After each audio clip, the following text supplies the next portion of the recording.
A Holyoke man accused of causing a dangerous wrong-way crash on I-91 in Chicopee over the weekend appeared in court today. Police say several people were hurt, including a state trooper and a K-9. Western Mass News reporter Addie Patterson joins us live outside Chicopee District Court with more on what happened inside the courtroom today. Addie?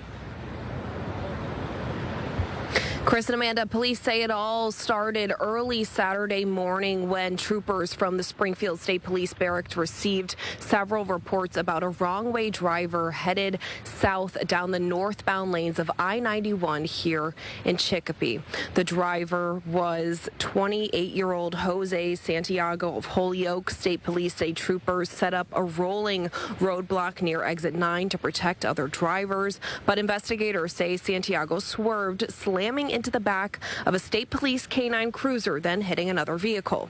The trooper, the K-9, and the second driver were taken to the hospital with non-life-threatening injuries. Santiago was arrested at the scene and treated for minor injuries. In court, prosecutors argued this was not a routine OUI case, saying it's a miracle no one was killed during the incident. I know we see a lot of first offense OUIs in this courthouse.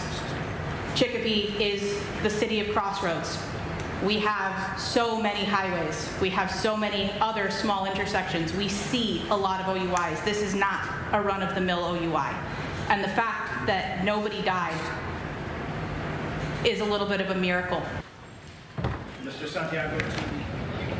Santiago's attorney told the judge that July 11th, the date of the wrong-way crash, marked 1 year since Santiago's mother was murdered, and said he's also dealing with a recent breakup and being a single father to a 7-year-old son. The judge ultimately set Santiago's bail at $10,000 cash bail and ordered Santiago to not drive unless properly licensed, avoid alcohol, and undergo a mental health and substance use evaluation. A pretrial hearing for Santiago is now set for August 10th, and this case comes as the state is doing much to curb wrong-way crashes here in Massachusetts. Mass DOT says they're unveiling new technology and devices this month to help prevent those types of accidents. And coming up here later tonight on Western Mass News at 6 o'clock, I'll have more on where you could see that new technology and how it will impact residents here in the Bay State. For now, reporting live in Chicopee, Addie Patterson, Western Mass News.